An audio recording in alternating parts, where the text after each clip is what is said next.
Hey everybody, welcome to the Narcissistic Abuse Recovery Care Network. I'm Dean, the host of the N.A.R.C.N Network and channel, and also the host of the Unmasking the Narcissist channel. Today I'm going to be presenting to you episode 218 on the N.A.R.C.N Network. In episode 218, the topic of which is how does the narcissist manage people they're no longer able to control?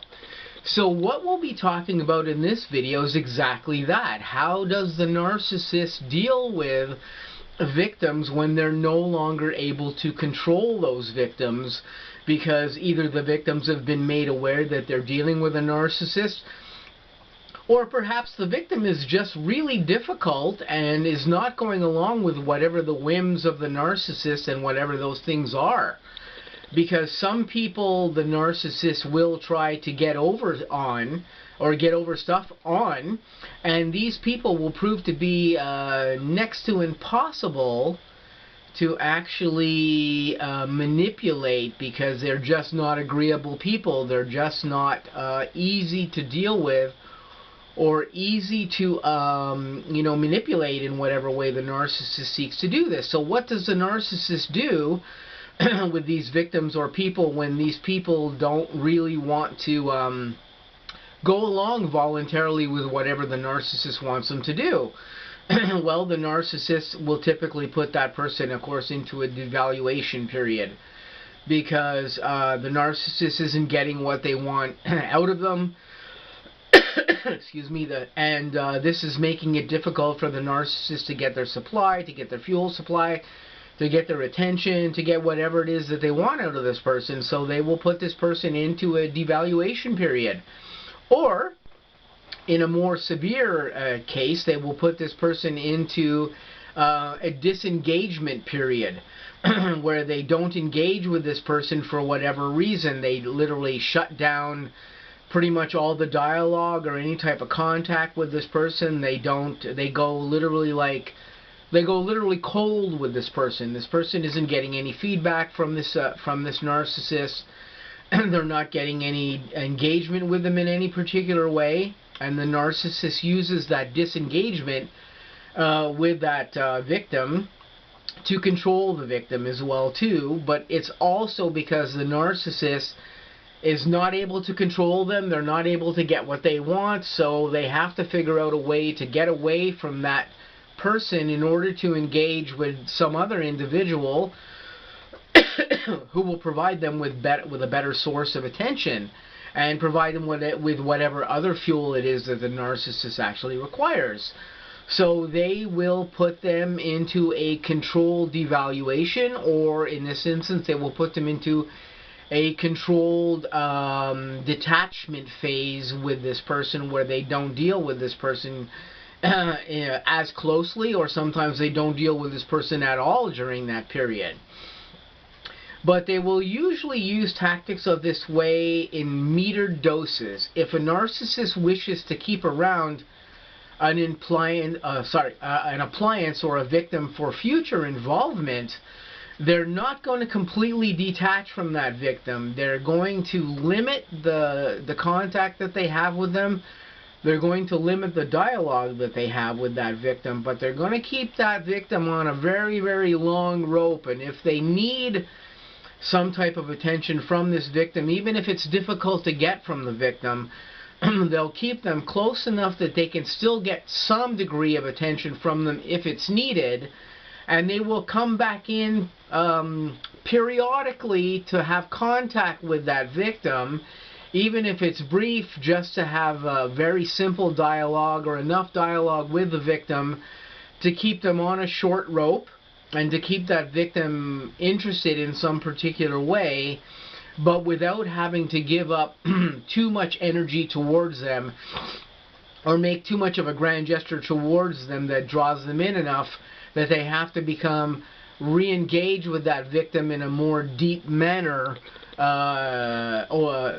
which they may not want to do because they may not have been getting enough attention off this victim in the first place. So they'll keep you on a very short rope at a distance and with little bits of attention here and there that they give you. But usually they give you that attention, they have a short dialogue with the victim, and then they disappear again. They may disappear for a couple of days, they may disappear for a couple of weeks, they may disappear for a couple of months, sometimes even a year. It just depends.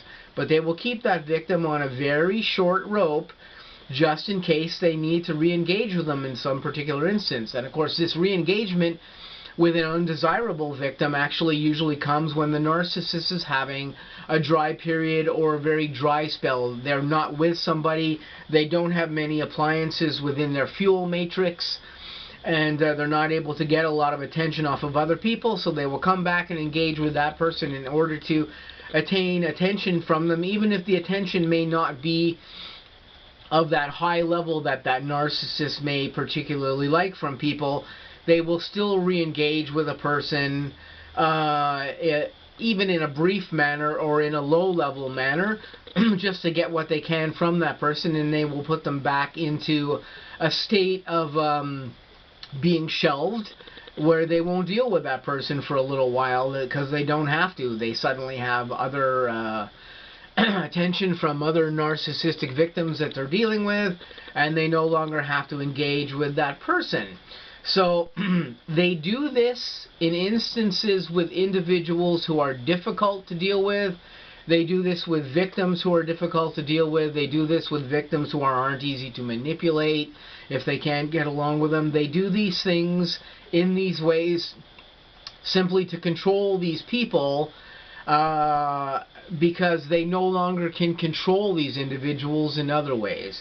Sadly, the victim or the person that they're dealing with has proven too difficult to manipulate, too difficult to control, too difficult to keep locked down, or the victim is just not giving them that degree of attention that they seek and that they're after. So they do these particular things to manage those individuals and still keep them within their functional fuel matrix, but to keep them at a distance on this, or to keep them effectively on the sideline until they need to play with them again, or until they need to engage with them again if that time comes along. So this is how they manage people that they can no longer manipulate or control. They do this by just giving you the most minimal contact that they have to with that victim, the most minimal dialogue, whatever it is that they have to do that's on a very minimal level, and they keep them for a later date just to see if they don't need them later on, and whether or not this person can prove to be useful perhaps in the future. Perhaps that person's or that victim's state will change with the narcissist. As we know, depending on how long you deal with somebody, sometimes a person's way of dealing with you changes over time, and narcissists are sensitive to this too. Sometimes a victim who didn't give them very much attention initially may 2 years later on in the relationship with a narcissist suddenly decide to give them a whole bunch of attention because that person is seeking attention themselves, or they may be seeking just a time or dialogue or whatever with this narcissistic individual. So things can change, and narcissists are aware of this, and they're ready to take advantage of those situations pretty much at a moment's notice if they can. And they will take advantage of somebody giving them attention all of a sudden if they can get it from that person. Even if that person has not been a great source of attention in the past, they will still take that from that person if they can get it, because as we know, and as we've talked about in other episodes on the N.A.R.C.N network, narcissists require constant attention. They require constant fuel. The way that their minds work and the way that they work individually as people, they require massive amounts of attention, and they commonly require more than one individual to give them that attention. This is why in the instance where we see married narcissists, a husband or a wife who's a narcissist here, and they may be married to that other person who also is supposed to provide them with attention, but that's not enough attention for a narcissist. that spouse will probably not provide them with enough attention to make that narcissist happy and to keep that narcissist at a level of attention seeking that they need. And this is commonly why narcissists will have a spouse, but they'll also have a boyfriend or a girlfriend or several boyfriends or several girlfriends and several other people around providing them with attention, because this is what the narcissist requires in their life. They just require this. It's part of the way that the narcissist mind actually works. So this is just what I wanted to talk about here in episode 218. I'm going to say to you guys, I got lots of content coming up on the Unmasking the Narcissist channel and also on the N.A.R.C.N network. Please stay tuned, guys. I hope you guys have a great day, and I'll catch you really soon.